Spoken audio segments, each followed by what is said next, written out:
Assalamualaikum warahmatullahi wabarakatuh. Bismillahirrahmanirrahim. Alhamdulillahirabbil alamin.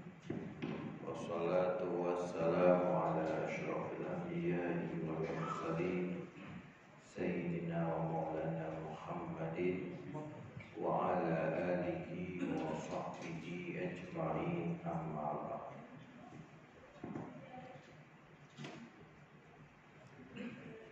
Subhanaka la ilma lana illa ma 'allamtana innaka antal alimul hakim. La haula wa la quwwata illa billahil aliyyil azim. Rabbi shrah li sadri wa yassir li amri wahlul 'uqdatam min lisani yafqahu qawli.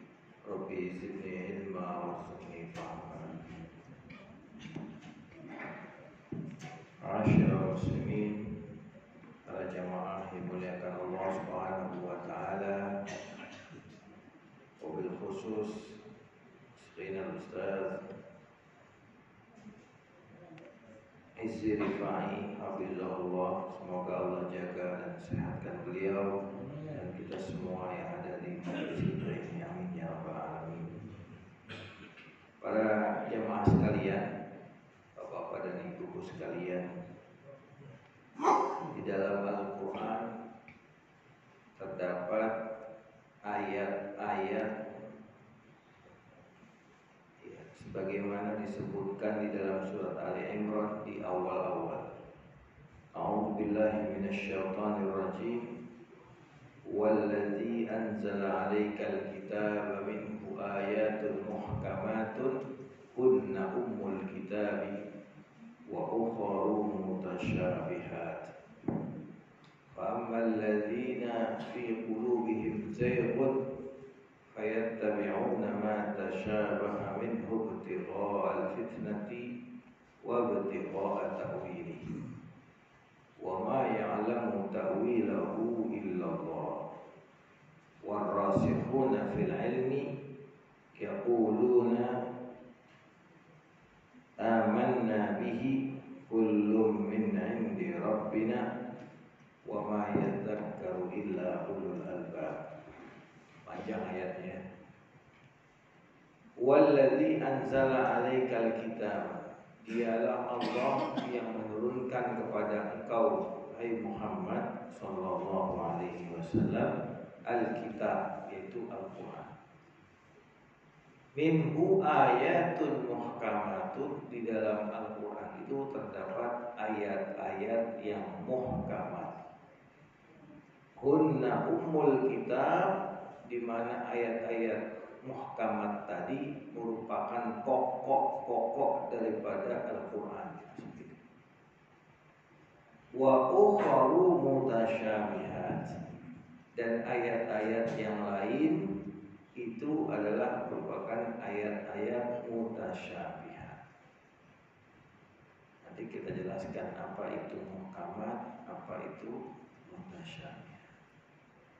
Fa ammal ladzina fi qulubihim zayghun, maka adapun orang-orang yang di hatinya ada kecondongan kepada kesesatan, fayattabi'una ma tasyabaha minhu, maka mereka mengikuti ayat-ayat yang mutasyabihat tadi, ibtigha'al fitnati, karena mencari kerusakan ataupun kekacauan, wa ibtigha'a ta'wili, dan mencari-cari takwil, tafsir daripada ayat-ayat mutasyabihat tersebut.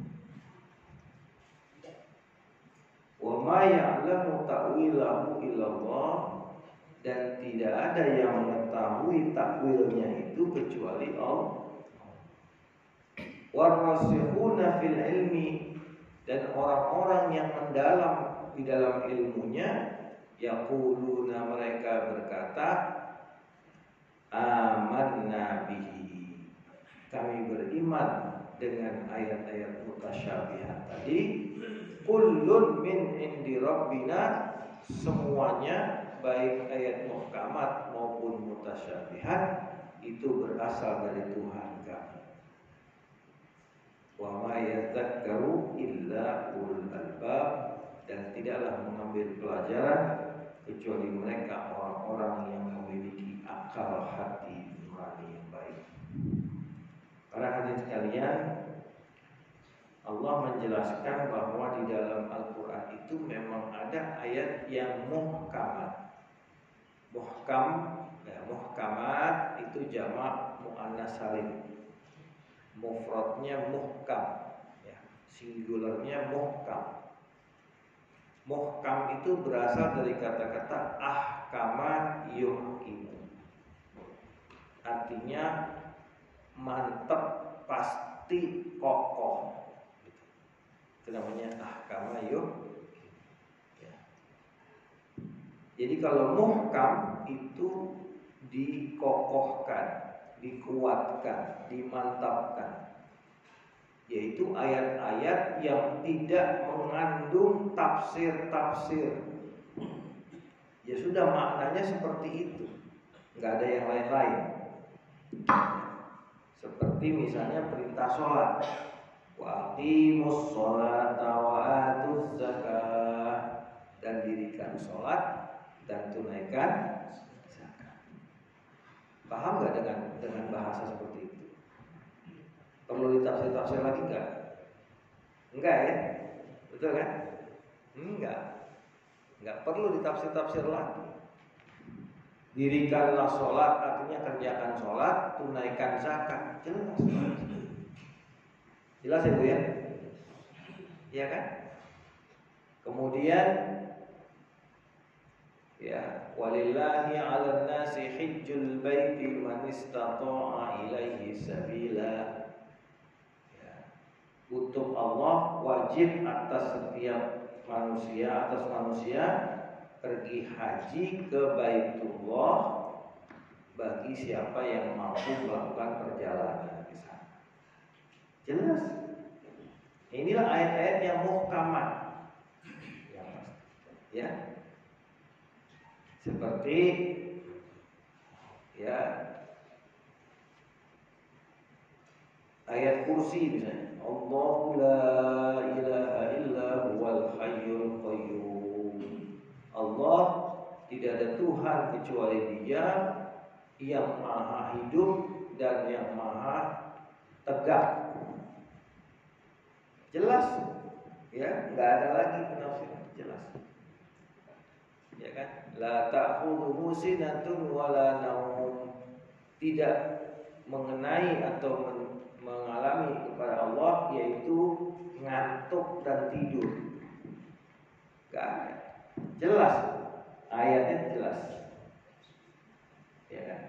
Begitu juga ayat-ayat cerita tentang kisah, ya, Nabi Yusuf, kisah tentang nabi-nabi, ya. Wa ila Madyana akhahum Syu'aiba, dan kepada kaum Madyan diutuslah, ya, saudara mereka yaitu yang bernama Syu'aib. Jelas ayat-ayat, tidak ada keraguan. Ya. Kemudian perintah untuk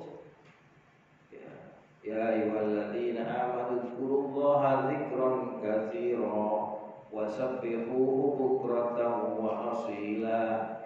Wahai orang-orang yang beriman, berzikirlah, sebutlah nama Allah dengan zikir yang banyak. Jelas tidak? Jelas. Wasabbihuhu bukratan wa asila, dan bertasbihlah, menyebut namanya di waktu pagi dan di waktu sore. Itu namanya ayat-ayat muhkamat. Hunna umul kitab. Ayat-ayat ini adalah pokok-pokok daripada Al-Quran. Kalau ayat muhkamat tidak boleh ditafsirkan yang lain. Jelas? Gak boleh tafsirkan yang lain. Kalau sudah menafsirkan yang lain-lain berarti dia melawan pokok daripada agama itu sendiri. Ya. Tapi di samping ayat-ayat yang muhkamat ini, ya, kalau hukum akidah mengambil dasarnya dari ayat-ayat yang muhkamat. Ya, akidah ilmu tauhid itu dasarnya ayat-ayat yang muhkam. Seperti ya qidam, wujud, qidam, baqo. Kalau wujud nggak ada ayatnya Pak. Ya, ada nggak ayat dalil tentang Allah wujud? Nggak ada. Maka pernah ada seorang kiai disalahpahami, dikatakan nggak ada keterangan bahwa Allah itu ada. Ya memang Allah wujud itu dalilnya nggak ada. Ini merupakan satu penemuan ataupun terobosan yang dilakukan oleh Al-Imam Abul Hasan Al-Asy'ari. Imam Asy'ari ya ketika menyusun 20 sifat wajib Allah atau secara total adalah 50 sifat ya. 50 itu apa aja? Sifat wajibnya 20. Sifat mustahilnya Allah 20. Sifat jaiznya 1. Jadi berapa? 21 ya. 41 ya kan? Kemudian Rasul sifat wajibnya ada berapa? Sidik, tabligh, amanah, amanah ya. 4. Sifat mustahilnya 4 juga. Lawannya daripada ini. Jaiznya 1. Jadi berapa? 4, 4, 1 9 sama 41. Jadi berapa? 50. Maka disebut akidah 50. Ya. Tapi yang paling gampang sifat 20. Karena yang sifat wajib Allah. Nah, akidah 50 ini kita harus tahu, harus ngerti, gak boleh gak ngerti. Coba sifat wujud. Ya, tadi saya bilang wujud itu dalilnya tidak secara jelas ada, tapi semua dalil menunjukkan bahwa Allah wujud. Betul kan? Allah berfirman, berarti Allah ada. Allah menciptakan alam semesta, berarti Allah ada. Maka wujud menjadi sifat yang pertama, sifat zatiyah. Ya. Kemudian qidam, ya, qadim. Dalam Allah ini sifat qadim. Qidam artinya tidak punya awal. La awwala lahu, tidak ada. Ya. Allah bersifat qidam. Kemudian baqa artinya kekal. Kullu syai'in halikun illa wajhah. Segala sesuatu itu akan sirna kecuali wajah Allah Subhanahu atau zat Allah Subhanahu. Mukhalafatul hawadis, berbeda dengan segala makhluk. Ayatnya laisa kamitslihi syai'un wa huwas samiul. Jadi semua sifat-sifat 20 ini ada dalilnya dan dalilnya itu muhkamat semua. Ya, dalilnya begitu juga hukum tadi saya katakan, perintah sholat muhkamat, aqimus sholat. Perintah zakat, wa atuz zakat, muhkamat. Jelas, nggak ada lagi penafsiran. Ya. Baik akidah maupun syariat. Bahkan tadi saya katakan sampai tarikh saja, sejarah saja juga tidak memerlukan penafsiran. Nah, tapi kata Allah wa ukharu mutasyabihah.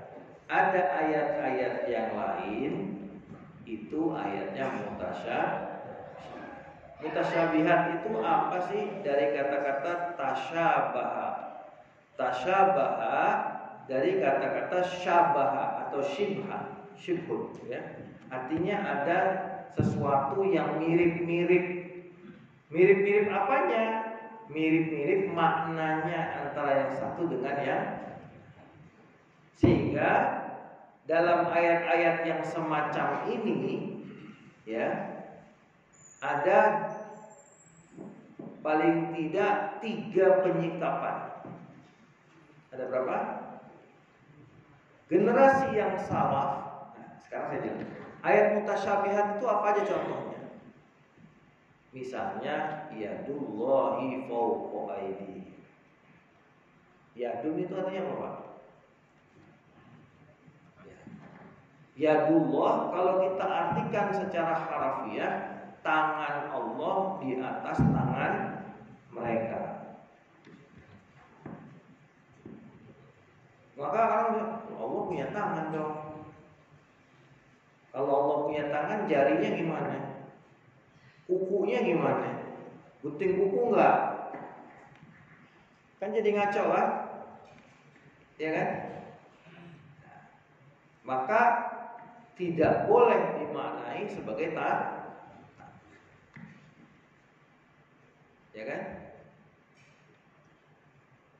Kullu syai'in halikun illa wajhahu tadi itu. Ya, segala sesuatu sirna kecuali wajahnya Allah. Berarti Allah punya wajah. Kemudian aynama tuwallu fasamma wajhullah. Kemana saja kamu menghadap di dalam sholat, maka di situ ada wajah Allah. Apakah wajah artinya muka?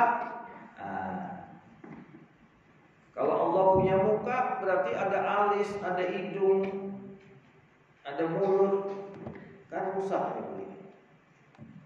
Ya. Nah, untuk memaknai ayat-ayat seperti ini, generasi pertama Islam, yaitu kalangan sahabat, tabi'in dan tabi'ut tabi'in, itu menganut prinsip yang namanya tafwid. Tafwid itu artinya menyerahkan maknanya kepada Allah Subhanahu. Gak berani mentakwil. Ya. Jadi kalau tanya, ya kan? Ar-Rahmanu 'alal 'arsy istawa. Ar-Rahman, Allah yang Maha Rahman di atas arsy istawa. Istawa ini maknanya apa? Bersemayam. Kalau bersemayam berarti duduk kayak saya gini. Apakah Allah duduk seperti duduknya manusia? Nah, kalau generasi salaf, generasi pertama Islam mengatakan, ya, nu'minu bihi, ya, kita beriman kepada ayat itu, ya kan? Wa nufawwidu ma'nahu ilallah, kita serahkan maknanya kepada apa maksudnya istawa. Kita percaya ayat itu, kita yakini, karena kalau mengingkari Al-Quran nanti kafir. Ya Bu ya, mengingkari jangankan Al-Quran keseluruhan, satu ayat saja bisa kafir.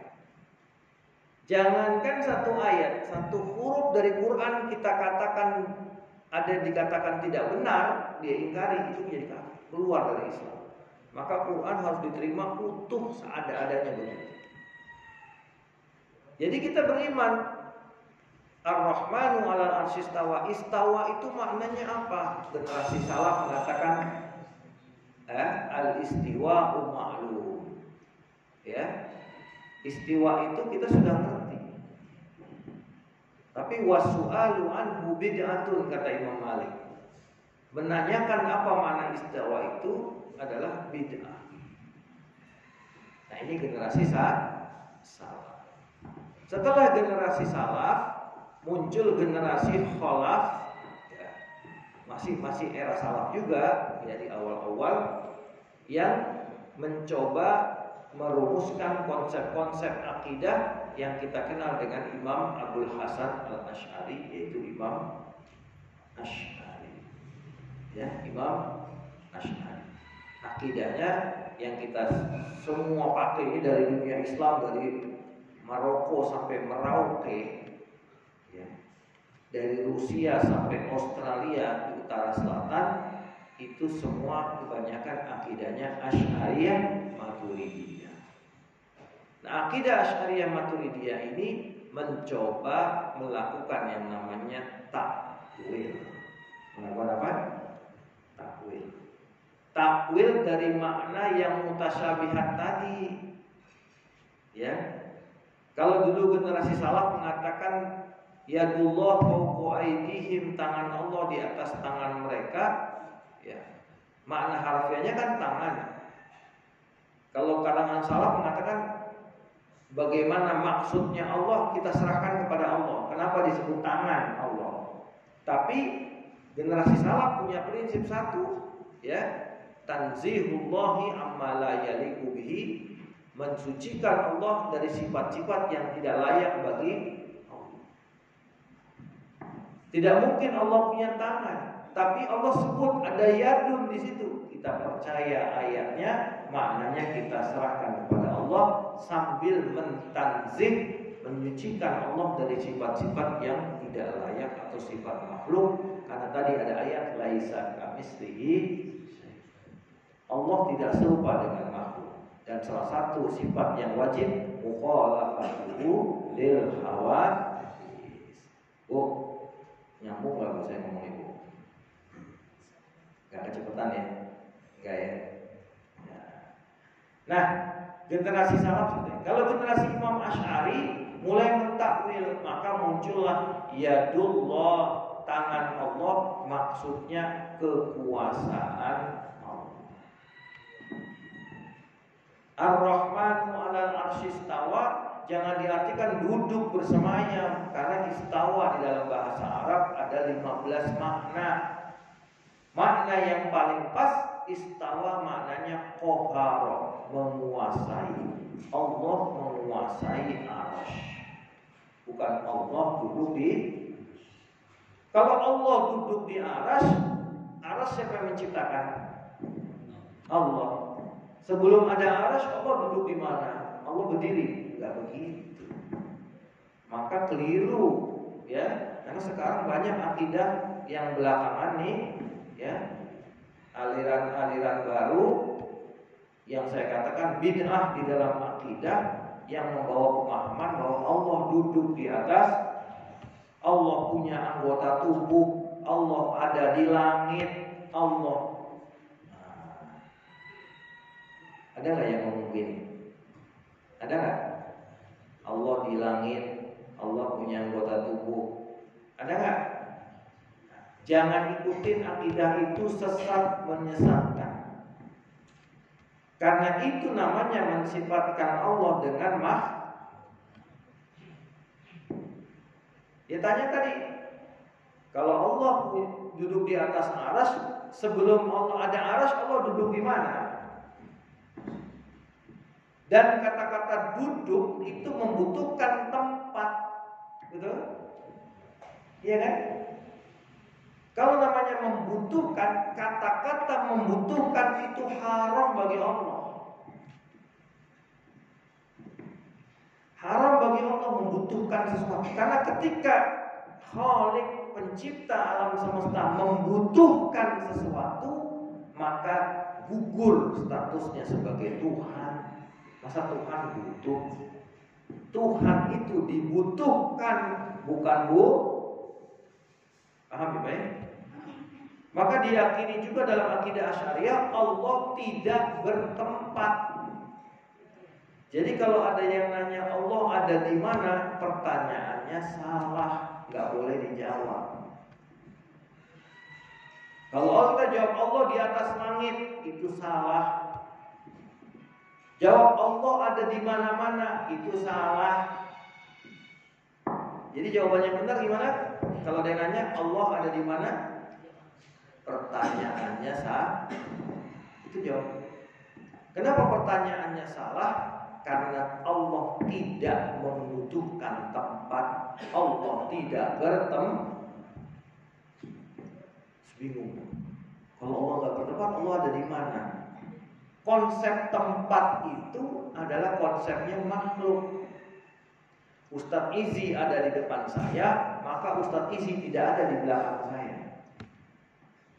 Ya, Bapak Ibu ada di depan saya, Bapak Ibu nggak ada di belakang saya. Makhluk butuh tempat. Ada di mana? Belah kanan, kiri, atas, bawah, depan, belakang. Itu namanya arah. Allah butuh arah tidak? Enggak. Karena arah tempat Allah yang menciptakan. Ya Bu ya. Waktu Ya. Hari ini dengan kemarin itu waktu. Kita sekarang ada di masjid, tidak mungkin sekarang juga kita ada di rumah. Kita butuh waktu, makhluk butuh waktu. Tapi Allah tidak butuh waktu. Maka Allah selalu bersifat qadim. Kalamullahil qadim, baik dulu, sekarang maupun nanti tetap qadim. Ya, ini namanya ilmu akidah, ya. Bu, Pak. Nah, ini namanya ayat muhkamat. Mutasyabihat. Ditakwil oleh para ulama, tapi bedanya, ya, takwil yang dilakukan oleh kalangan Asy'ariyah, takwil yang berdasarkan kepada nas dan rujukan-rujukan yang mu'tabar, baik dari Quran maupun sunnah, kemudian kalam ulama-ulama, nggak sembarangan takwil.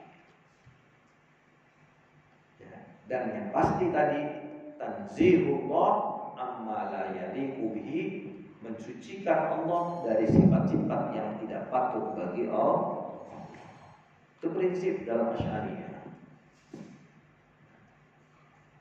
Supaya sebelum Asy'ariyah muncul di antara generasi salaf dan Asy'ariyah, ada kelompok yang namanya Mu'tazilah. Mu'tazilah ini menafsirkan ayat-ayat semau-maunya. Karena mereka berprinsip bahwa akal itulah yang menjadi timbangan. Sehingga nas, ya, Quran maupun hadis harus ditimbang dengan akal. Harus masuk akal. Maka kalau ada yang tidak masuk akal, mereka tolak. Itu kaum Mu'tazilah. Tuh. Ya, padahal kita Asy'ariyah juga bukan gak pakai akal, tapi akal yang dipandu dengan Al-Quran dan As-Sunnah. Tapi Mu'tazilah akal sebebas-bebasnya. Sekarang pemikiran Mu'tazilah masih ada nggak? Masih ada. Yang ikut di Indonesia namanya kaum liberal. Namanya kaum apa? Liberal itu apa sih artinya? Bebas. Bebas. Ini ada ayat Quran, ada hadis, sesuai dengan HAM apa tidak? Enggak sesuai, kita tolak. Pakai jilbab, wah ini melanggar HAM perempuan, enggak usah pakai jilbab. Potong tangan, ini melanggar hak asasi manusia, kejam, hapuskan potong tangan. Ada kayak gitu? Pencuri kan potong tangan, terus hukuman mati, enggak boleh, ditolak. Ya, yang terbaru kemarin nikah beda agama. Lihat gak di TV? Ya, ada seorang pemuda, ya, udah tukang ngawinin orang beda agama, udah 1.400 pasangan. Ya, antara Islam, Kristen, Buddha sama ini, ya beda agama. Saya minum dulu ya, aku masih hangat.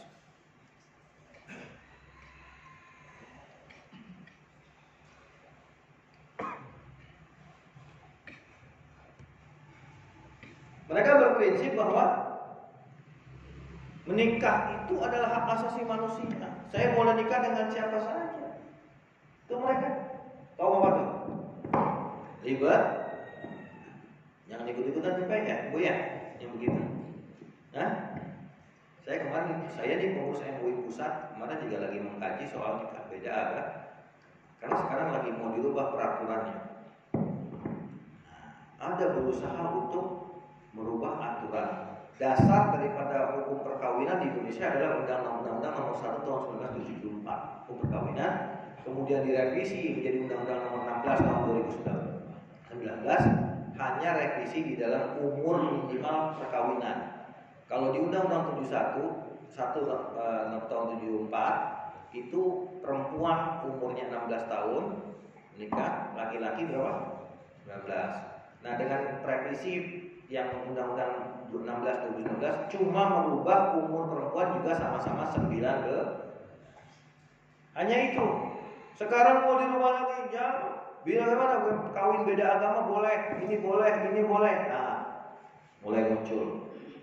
Ya, ada seorang Papua Katolik mau menikah dengan wanita Muslimah, ditolak, gugat. undang-undang perkawinan ke Mahkamah Konstitusi. Kan lagi sidang. Maka kami di MUI Pusat lagi berjuang untuk menyetok, ya, mengerem. Panjang lah nanti cerita soal itu, ya, bukan waktunya ngomong sekarang ini. Karena kemarin kita bikin seminar soal itu. Ini kaum liberal, ya kan? Pokoknya yang melanggar HAM, melanggar gender, wah apa itu, ya, hukum waris tidak adil. Laki-laki dapat 2 bagian, perempuan 1 bagian. Kan yang nyari, kenapa sekarang perempuan juga cari duit?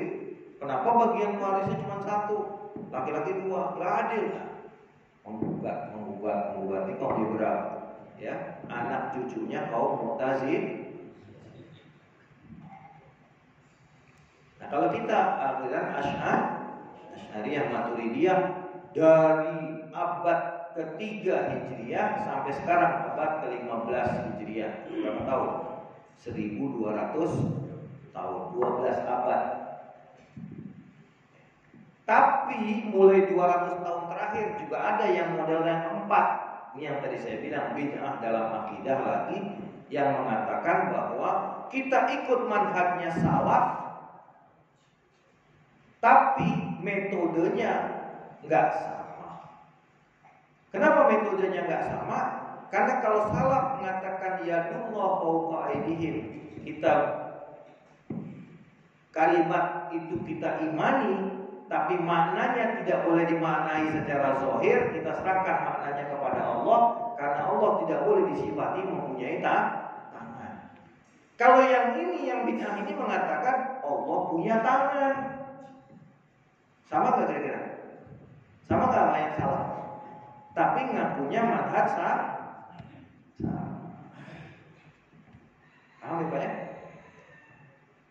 Ngakunya manhaj salaf, tapi berani memaknai, mengambil nas sesuai dengan zahirnya saja. Makna apa di sini? Allah punya wajah, Allah wajah. Allah punya kaki, Allah punya kaki. Allah punya tangan, Allah punya tangan. Nanti lama-lama Allah kayak manusia. Nah, kecenderungan mensifati Tuhan, ya, Allah dengan makhluk itu ada di dalam 2 agama, yaitu agama Yahudi dan agama Nasrani. Saya nggak tahu aliran ini mbahnya kemana, kok bisa pendapatnya sama dengan orang Yahudi yang mensifati Allah dengan sifat manusia. Orang Yahudi kok bisa sama? Saya nggak tahu mbahnya sama atau gurunya sama bagaimana. Tapi jangan diikutin yang semacam. Baik para adik sekalian, ya. Sudah jam 6 ya, sudah cukup ya. Nah, di dalam Al-Quran, wa ma ya'lamu ta'wilahu illallah, tidak ada yang mengetahui takwilnya kecuali Allah. Dan Allah memuji orang-orang warrasikhuna fil ilm, orang-orang yang mendalam ilmunya mengatakan amanna bihi, kita beriman kepada semua ayat-ayat Quran mutasyabihat muhkamat, kullu min indi rabbina, semuanya dari Allah, kita beriman. Wa ma yadzakkaru illa ulul albab, dan tidaklah mengambil pelajaran kecuali orang-orang yang berakal. Para hadis sekalian, ar-rasikhuna fil ilmi, inilah para ulama, ya, para ahli Quran yang memahami Quran, yang memahami isi ajaran Al-Quran. Ini ar-rasikhuna dipuji oleh Allah Subhanahu wa ta'ala. Nah, jadi ulama ini ar-rasikhuna fil ilm, orang yang mendalam ilmunya, betul-betul nggak sembarangan, ya, nggak muntah-muntah hafal Quran terus main potong-potong ayat terjemahin semau maunya, nggak boleh gitu, ya. Maka Syekh Zakaria, ya, saya nggak tahqiq apakah Syekh Zakaria di sini maksudnya adalah Syekh Zakaria Al-Ansari, ya, dikutip oleh Imam As-Sawi. Imam As-Sawi ini syarahnya, pengarang syarah tafsir As-Sawi, syarahnya tafsir Jalalain, ya, tafsir Jalalain, ya, yang ditulis oleh Imam Jalaluddin Asyuti dan Imam Jalaluddin Al-Mahalli, disyarah lagi oleh Imam As-Sawi. Imam As-Sawi ya menjelaskan, mengutip pendapatnya Syekh Zakaria, mengatakan siapa itu ar-rasikhuna fil ilmi, orang-orang yang mendalam ilmunya, ulama-ulama panutan kita. Jadi kalau kita mau lihat kriteria ulama di sini nih Pak. War-rasikhu fil ilmi lahu arba'atu khisalin. Orang yang mendalam di dalam ilmu itu ada 4 sifatnya. Yang pertama adalah al-khasyatu fima bainahu wa bainallah. Ada rasa takut, khasyah, takut antara dirinya, di antara dirinya dengan Allah Subhanahu. Syaratnya ulama yang pertama harus punya rasa takut. Karena kalau ulama ukurannya hanya orang yang berilmu, belum tentu orang yang punya ilmu punya rasa takut. Orang ahli hukum, orang ahli fikih, orang ya ahli fatwa, mungkin juga jadi pengurus MUI, komisi fatwa.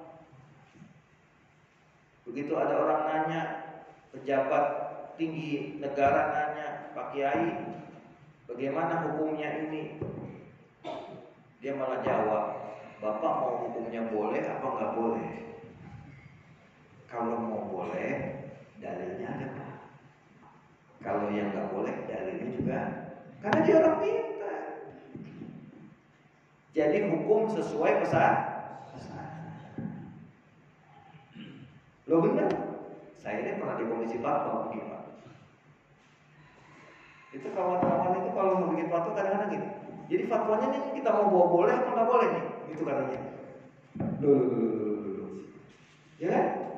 Karena memang kalau boleh ada dasarnya, kalau nggak boleh ada. Itu kalau orang berilmu. Maka kalau cuma beragama hanya fikih doang bahaya. Bahaya tidak? Bahaya tidak? Kita sholat, ada 4 unsur yang harus kita penuhi. Sholat nih Pak, Ibu ya. Pertama yang namanya syarat. Syarat sholat. Syarat sholat itu apa? Toharoh, suci, ya kan? Syarat sholat itu apa? Apa lagi? Mengetahui masuknya waktu. Syarat sholat itu apa? Menghadap kiblat. Syarat sholat itu menutup aurat. Syarat sholat itu apa? Ini, itu, segala macam. Itu syarat. Sesuatu yang kalau ini hilang, batal sholatnya. Itu namanya syarat. Tapi dia bukan tidak harus ada di dalam sholat. Nah, ada sesuatu yang kalau tidak ada batal sholatnya, tapi cuma ada di dalam sholat, yang namanya rukun. Namanya apa? Ruknu, bukan rukun bahasa Indonesia. Rukun bahasa Indonesia artinya gak berantem, rukun, ya. Ruknun, ya. Kata bahasa orang Sunda bilang soko. Apa? Saka atau soko. Rukun. Kaki, ya. Tiang. Sholat rukunnya apa? Dari pertama niat, takbiratul ihram, ya kan? Fatihah, terus ruku, i'tidal, sujud. Ini rukun. Rukun ada yang fi'li, gerakan-gerakan. Ada rukun yang qauli, bacaan-bacaan kayak Fatihah, itu rukun, ya. Ada rukun yang qalbi, yang sifatnya dalam hati, yaitu niat. Ini rukun. Syarat rukun sholat sah. Syarat rukun sholat. Kalau dikerjakan syarat dan rukunnya sah, ya. Tapi ada bagian ketiga yang namanya sunnah-sunnah. Maka kita takbiratul ihram sunnahnya ngangkat tangan, ya. Kemudian habis baca, sebelum Fatihah baca doa iftitah. Habis Fatihah baca surah. Ruku kita baca subhana rabbiyal azim. Tidak rabbana lakal hamdu. Itu sunnah. Sunnahnya di dalam sholat.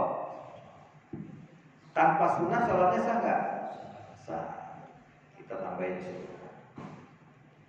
Setelah sunnah ada yang namanya adab. Ada namanya adab. Kalau bicara syarat rukun sah tidaknya sholat, bapak sholat asal menutup aurat laki-laki pusar sampai dengkul, bapak pakai sarung nutupin pusar sampai dengkul, betisnya kelihatan, sah sholatnya. Kalau bicara sah sedikit, tapi bicara adab, masya Allah, masa sholat telanjang dada, ya, sholat kayak mau kerja bakti, ya kan? Kerja baktinya mesti pakai kaos, ya kan? Nah, ini namanya adab, ya. Nggak pakai peci, bagus, pakai peci lebih bagus lagi. Namanya adab, ya. Pakai wangi-wangi, jalan ke masjidnya pelan-pelan, jangan ngebut, ngepot kayak orang mau ngejar, ya, mau masuk ke toilet kebelet, ya. Nah, ini semua adab 4. Kalau sudah 4 ini terpenuhi syarat rukun sunnah adab, insya Allah sholatnya bagus. Ini yang dinamakan iqamatus sholat wa aqimus. Tapi kira-kira kalau sudah 4 ini jadi sholatnya? Jadi ya? Jadi. Tapi ada satu yang gak ada di 4 ini yang menentukan kualitas sholat. Apa itu? Namanya khusyuk. Namanya apa? Khusyuk ini adanya di mana? Di syarat gak ada, di rukun gak ada, di sunnah gak ada, di adab. Suku ini namanya batinus syariah, batinnya syariah. Yang tadi itu zahirus syariah. Kalau orang beragama tidak pakai batinus syariah, maka nanti beragamanya seperti kaum khawarij. Maka berbahaya kalau hanya mengandalkan fikih, tidak punya khosyah, tahu hukumnya halal haram, boleh nggak boleh, tergantung pesanan NPWP nomor piro wani. Nah, ini yang bikin rusak umat kan, model-model begini. Maka syarat ulama ar-rasikhuna fil ilmi harus khasyah, dan ini sejalan dengan firman Allah, innama yakhsyallaha min ibadihil ulama. Hanya yang takut kepada Allah dari hamba-hambanya adalah ulama. Ulama yang khasyah. Standar ulama menurut Allah adalah khasyah, takut. Meskipun dia tahu dia punya dalil bahwa ini bisa, dia nggak mau. Itu namanya khasyah. Begitu apiknya ulama-ulama kita ini kalau ulama akhirat, ya, sampai perkara yang sebenarnya boleh pun dia tidak mau. Maka ini yang disebut wara'. Disebut apa? Sayyidina Abu Bakar Siddiq mengatakan, kami mengambil 10% yang halal, ya. Nahnu na'khudhu, ya. Apa kata Imam Sayyidina Abu Bakar?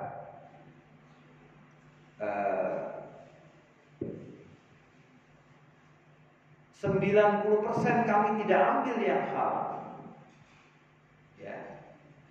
Natrukul halal makhofata nahnu na'khulu mala natruku mala ba'sa bihi makhofata ma bihi ba'sun.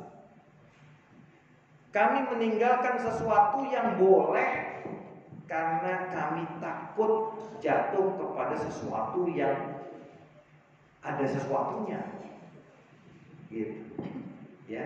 Kami meninggalkan sesuatu yang tidak apa-apa karena takut menjadi apa-apa. Imam Sayyidina Abu Bakar, 90% yang halal ditinggalkan, hanya 10% yang diambil. Halal Pak.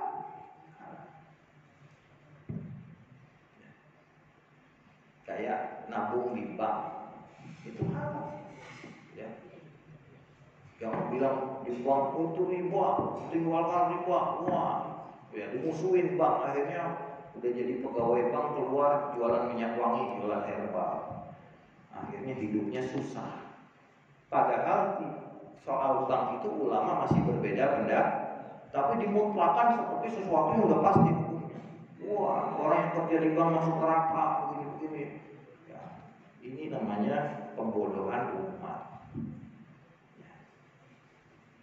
Kalau ulama Al-Azhar Mesir mengatakan bank itu oke. Awalnya mereka bilang haram, tapi belakangan ada fatwa yang belakangan mereka mengatakan bank itu tidak riba. Ini kan namanya boleh, ya Pak ya? Boleh. Tapi kalau kita mau apik, ketika di sana ada perbedaan pendapat ulama, maka kita ambil yang paling apik yang mana? Jangan. Kalau ada yang bilang boleh, yang bilang tidak boleh, kita ngambilnya yang tidak boleh. Ya Pak ya? Begitu. Kalau ada yang halal, ini namanya halal dan syubhat, bukan halal dan haram. Syubhat itu di antara halal dan kayak kemarin, sekarang kita kok ramai yang namanya perdagangan kripto. Ya, kemarin itu, sekarang pada bangkrut semua di kripto. Ada yang kiai yang bilang halal. Fatwa MUI misalnya MUI Jogja kalau nggak salah. MUI Jawa Timur bilang halal. Kalau mau pakai yang halal boleh karena ada ulama yang membolehkan. Tapi yang apik kalau bicara khosyah maka ambil yang haram. Ini namanya apik, ya Pak ya. Nah, khosyah ini sifat yang pertama. Yang kedua, at-tawadhu fi ma bainahu wa bainan nas. Ciri ulama yang benar, yang sejati itu ulama yang tawadhu. Ulama yang selalu rendah hati, tidak melihat dirinya lebih baik daripada orang lain. Ulama yang memandang semua orang itu terhormat di mata dia. Bukan hanya orang yang rajin ke masjid, bukan hanya orang yang soleh, bahkan preman, tukang mabok, pelacur itu dia hormat bukan karena pelaku maksiatnya, tapi karena mereka adalah hamba Allah. Yang dibenci adalah perbuatannya, bukan orang. Karena orang bisa berubah, perbuatannya bisa ditinggal. Maka ya, seorang ulama berjalan, kemudian ketemu orang, kemudian jubahnya dia rapotin begini. Orang tadi tersinggung. Ya Syekh, kenapa engkau rapatkan jubahmu? Apakah kau takut kotor kena aku? Apa kata Syekhnya? Bukan ya saudaraku, justru karena aku inilah sumber kekotoran, maka aku takut kotoranku mengenai itu. Padahal dia yang ulama, dia yang merasa kok. Imam Abu Yazid Al-Bustami, seorang sufi besar di masa lalu, ya, pernah di dalam hatinya melihat seekor anjing. Kemudian beliau menghindar untuk kena anjing. Maka anjing itu dengan izin Allah berbicara kepada Syekh Abu Yazid Al-Bustami. Ya Syekh, aku mungkin najis, tapi aku najis adalah najis zahir. Najis zahir. Tapi engkau yang merasa lebih baik dari aku, najis batinmu tidak akan bisa dicuci dengan 7 air dan 1 kali tanah. Najis zahirku 7 air 1 tanah bisa bersih, tapi najis batin yang merasa lebih baik daripada aku itu tidak akan pernah bisa dicuci dengan 7 samudra. Syekh Abu Yazid langsung menangis sejadi-jadinya, ditegur oleh seekor anjing. Kemudian Syekh Abu Yazid mengatakan, bolehkah aku berjalan bersamamu wahai anjing? Anjing mengatakan, jangan Syekh, aku adalah hewan najis. Jangan, aku tidak mau berjalan bersamamu. Syekh Abu Yazid kemudian menangis lebih jadi lagi mengatakan, betapa hinanya engkau Abu Yazid, mengatakan ke dirinya sendiri. Sampai seekor anjing pun tidak sudi berjalan bersamamu. Ini pelajaran akhlak yang luar biasa. Siapa yang tidak kenal Syekh Abu Yazid Al-Bustami? Luar biasa, ulama besar, sufi agung, tapi di hadapan anjing saja begitu tahu. Inilah akhlak ulama. Maka ulama yang benar tidak melihat orang pelaku maksiat yang tujuh-tujuh, ahli neraka lu, sesat lu, ya nggak bisa. Jadi telunjuk ini dijaga benar untuk menunjuk orang. Karena sebelum dia menunjuk, dia nunjuk dirinya dulu. Saya udah benar atau belum? Ya, maka ada cerita seorang kiai. Masih cukup nggak waktunya? Kalau cerita sih masih cukup aja ya. Seorang kiai Pak di Jawa, saya nggak tahu namanya siapa. Kiainya ini ganteng. Suatu ketika mau ceramah naik mobil, ya pakai supir. Lewat, zaman dulu kan belum pakai AC, jadi mobil jendela dibuka. Sampai satu tempat, entah di lampu merah atau apa, ada perempuan malam gitu. Nah kiai ini kebetulan di mobil pecinya dibuka begini. Nah, perempuan itu, Pak, boleh Pak, gitu kan. Nah, digodain lah ceritanya. Ya udah ikut saya yuk. Tuh kaget perempuannya, yang ngajak pakai mobil ganteng. Ya mau lah perempuannya kan, naik mobil, jalan, ya. Kemudian begitu jalan, perempuannya tanya, kita mau kemana Pak? Oh kita mau ke pengajian. Wah ceweknya makin perempuan malam ya kan, bajunya gak karu-karuan ya. Pengajian. Akhirnya begitu sampai di tempat acara, kiainya disambut. Terus kiai bilang sama panitia, tolong ibu-ibu ya panitia, itu di mobil saya Bu Nyai nggak bawa baju lengkap, nggak bawa kerudung, nggak bawa. Tolong ya pinjemin sarung, pinjemin kerudung, kain apa batik, kerudung yang biar lengkap, yang sopan. Oh iya ya disiapin. Akhirnya perempuan ini dibawa masuk karena dikiranya Bu Nyai ya, bersama para ibu-ibu di sini. Setelah itu bahkan ibu-ibu minta nyodorin gelas, Bu Nyai tolong doain. Minta doa sama Bu Nyai itu, ya kan? Yang mereka nggak tahu, ya kan? Itu yang namanya si perempuan tadi gemeteran luar biasa, ya melihat situasi seperti itu. Akhirnya pulang kembali diantar sama kiainya. Apa yang terjadi? Kiainya bilang, bagaimana? Senang tidak? Perempuan itu kemudian menangis jadi-jadinya. Dan sejak malam itu dia taubat, berhenti jadi seorang pelacur. Kita lihat bagaimana akhlak mulia tanpa perlu menunjuk-nunjuk, kamu pelacur, kamu pendosa, taubat, ya. Cukup diajak ke pengajian, dijadiin Bu Nyai sementara, kemudian dia langsung Ini akhlak namanya. Dan akhlak inilah yang dibawa oleh para ulama-ulama kita, sehingga di Jawa, di Nusantara ini Islam menyebar tanpa perang satupun. Gak ada perang masuk Islam di Indonesia ini. Semua yadkhuluna fi dinillahi afwaja, berbondong-bondong karena apa? Akhlak, tawadhu. Yang ketiga kata Syekh Zakaria adalah az-zuhdu fima bainahu wa bainan nas, harus punya sifat zuhud. Zuhud itu apa? Zuhud itu meletakkan dunia, harta itu di tangan bukan di hati. Sehingga kalau harta dunia itu lepas, ya udah lepas, nggak sakit hati. Kalau taruhnya di hati, kalau hilang jadi apa? Sakit. Apalagi taruhnya di jiwa, kalau hilang jadi sakit. Hati-hati ya, jangan sembarangan meletakkan dunia taruh di tangan saya. Jadi orang zuhud itu bukan berarti harus miskin, gembel, campak-campak, tidak. Orang zuhud itu bisa necis, bisa naik Mercy, bisa naik Alfa, bisa rumahnya di pondok indah, tapi semua itu tidak pernah masuk dalam hati. Karena dia tahu seluruh harta ini adalah titipan Allah dan semua ini adalah sarana perjuangan menuju Allah Subhanahu wa ta'ala.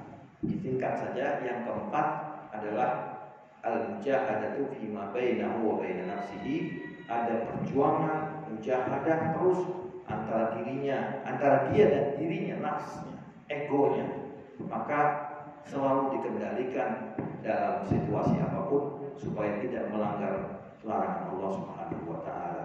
Inilah 4 sifat ulama yang kita miliki. Jadi kalau kita mau menguji ulama, 4. Khosyahnya ada apa tidak? Tawadu apa tidak? Ya, kemudian zuhud atau tidak? Dan mujahadatun nafsi atau tidak. Kalau ini kita melihat pada seorang ulama, insya Allah dia adalah ulamaul akhirah yang patut kita jadikan panutan. Demikian yang dapat saya sampaikan. Kurang lebihnya mohon maaf. Ya, langsung doa.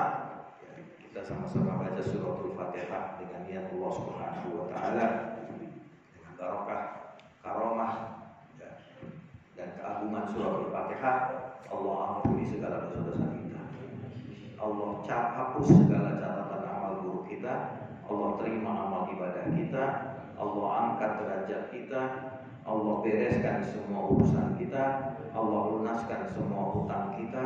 Allah sembuhkan semua penyakit kita. Allah wujudkan semua harapan cita-cita kita. Allah limpahkan barokah dalam kehidupan kita, dalam diri kita, keluarga kita, anak, istri, suami kita, dan semua lingkungan kita, tetangga kita, pekerjaan kita, perniagaan kita, urusan kita, bisnis kita, semuanya Allah kasih keberkahan.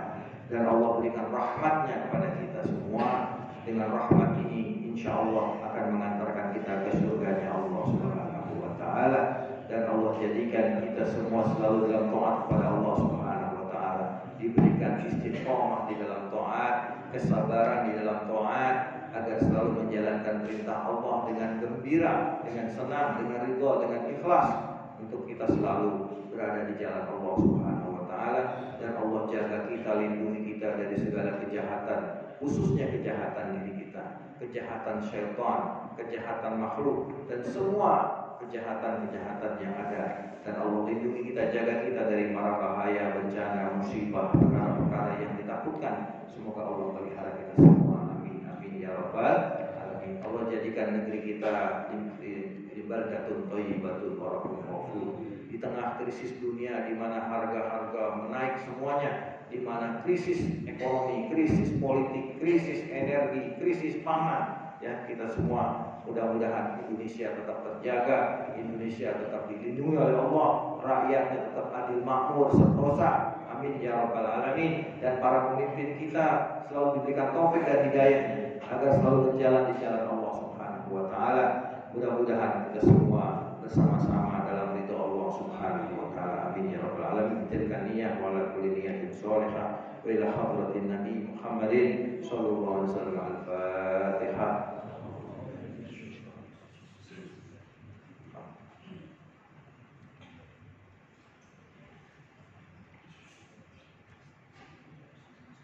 Bismillahirrahmanirrahim. Alhamdulillahirabbil alamin. Allahumma shalli wa sallim ala sayyidina Muhammadin wa ala alihi wa sahbihi ajma'in. Allahumma bihaqqil Fatihah, bi sirril Fatihah, bi mu'jizatil Fatihah, bi barakatil Fatihah, bi karamatil Fatihah, bi syafa'atil Fatihah, wa bi jahi man unzilat ilaihi suratul Fatihah. Iftah lana abwaaba kulli khair waj'alna min ahlil khair wahsyurna fi zumrati ahlil khair warzuqna kulla khair wasrif anna kulla syarri wa dhair. Allahumma faqihna fid din wa 'allimna ta'wil. Allahumma barik lana fil umuri kulliha wa ajirna min khizyid dunya wa 'adzabil akhirah. Allahumma inna na'udzubika min jahdil bala wa darakis syaqa wa su'il qada wa syamatatil a'da. Allahumma rabbana taqabbal minna innaka antas samiul 'alim wa tub 'alaina innaka tawwabur rahim. Allahumma anfa'na bima 'allamtana wa 'allimna ma yanfa'una warzuqna ilman yanfa'una. Rabbana atina fid dunya hasanah wa fil akhirati hasanah wa qina adzabannar. Wa sallallahu ala sayyidina Muhammad wa alihi wasallam. Alhamdulillahi rabbil alamin. Assalamualaikum warahmatullahi wabarakatuh.